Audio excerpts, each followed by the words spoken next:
அன்பு சொந்தங்கள் அனைவருக்கும் வணக்கம். நான் உங்கள் செல்வா. நம்ம இந்த வீடியோவில் கூடுவாஞ்சலில் உள்ள கன்னிவாக்கம் அப்படின்ற ஒரு லொக்கேஷனில் மெயின் ரோடு மேலே லொக்கேட் ஆகக்கூடிய ஒரு ப்ராப்பர்ட்டி பற்றி தாங்க பார்க்குறோம். ஸோ இந்த ப்ராப்பர்ட்டியை பொறுத்தவரைக்கும் செமி கமர்ஷியல் ப்ராப்பர்ட்டிங்க. ஏன் அப்படி சொல்கிறேன் அப்படின்னா, நம்ம கன்னிவாக்கம் பஸ் ஸ்டாப்பிலேருந்து டுவர்ட்ஸ் தர்காஸ் நகர் போகக்கூடிய மெயின் ரோடு மேலே தான் இந்த ஒரு ப்ராப்பர்ட்டி வந்து பார்த்திங்கன்னா ஈஸ்ட் ஃபேஸிங்கில் லொக்கேட் ஆயிருங்க. ஸோ இந்த ரோடை பொறுத்த வரைக்கும் பார்த்தீங்கன்னா வில்லேஜ் மெயின் ரோடுங்க. இதுக்குள்ளே வந்து பார்த்தீங்கன்னா ஒரு பெரிய ஊர் இருக்குது. ஸோ உள்ளே வந்து பார்த்தீங்கன்னா கிட்டத்தட்ட ஒரு 15 லேஅவுட் இருக்குங்க. உள்ள நல்லாவே ஃபாஸ்ட்டாக ரெசிடென்ஸ்லாம் டெவலப் ஆகிட்டு இருக்கு. ஸோ அது எல்லாத்துக்கும் ஆக்சஸ் பண்ணக்கூடிய ரோடு தான் பார்த்தீங்கன்னா இந்த ஒரு பஞ்சாயத்து ரோடு, இந்த ஒரு வில்லேஜ் ரோடு. ஸோ இந்த ரோடு மேலே தான் இந்த ஒரு ப்ராப்பர்ட்டி இருக்குங்க. ஈஸ்ட் ஃபேஸிங்கில் 30/60 அப்படின்ற டைமென்ஷனில் 1800 ஸ்கொயர் ஃபீட் அந்த ஒரு பிளாட் இருக்குது.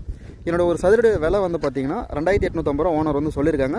ஸோ ப்ரைஸ் வந்து நேரில் பேசினா கண்டிப்பாக நெகோஷியபிள் ஒன்று இருக்கும். என்னோட அப்ரூவல் வந்து பார்த்தீங்கன்னா டிடிசிபி அப்ரூவ்டுங்க. ஸோ எக்ஸாக்டாக கன்னிவாக்கம் பஸ் ஸ்டாப்பில் இருந்து 300 மீட்டரில் தான் இந்த ஒரு ப்ராப்பர்ட்டி வந்து பார்த்தீங்கன்னா லொக்கேட் ஆயிருக்குங்க. பேங்க் லோனுமே இதில் வந்து பார்த்தீங்கன்னா அவைலபிளாக இருக்குது. சைட்டு விசிட் பண்ணுறதுக்கும் மற்ற டீட்டெயில் தெரிஞ்சுக்கிறதுக்கும் கீழே ஸ்க்ரீனில் வந்து பார்த்தீங்கன்னா கான்டாக்ட் நம்பர் கொடுத்துருக்கேன். டேரெக்டாக ஓனர் நம்பர் தாங்க கொடுத்துருக்கேன். மறக்காமல் கால்